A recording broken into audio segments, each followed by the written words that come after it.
বৃহস্পতিবাৰে গোৱালপাৰা জিলাৰ কৃষ্ণাইৰ আশুডুবিত উচ্ছেদিত আৰু আৰক্ষীৰ মাজত যি হতাহতিৰ সৃষ্টি হৈছিল তাত একাংশ উচ্ছেদিতৰ আক্ৰমণত 14গৰাকী বনকৰ্মী আৰু 9গৰাকী আৰক্ষী জোৱান আঘাতপ্ৰাপ্ত হৈছিল।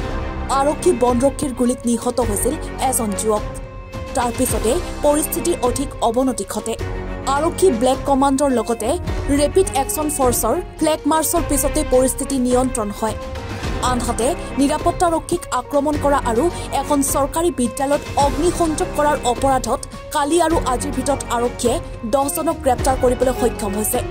ইয়াৰ মাজত চামনুৰ আলী নামৰ এজনে মুখ্যমন্ত্ৰীক ৰাজহুৱাকৈ ভাবুকি দিয়া এক ভিডিঅ' ছ'চিয়েল মিডিয়াত ভাইৰেল হৈ পৰে।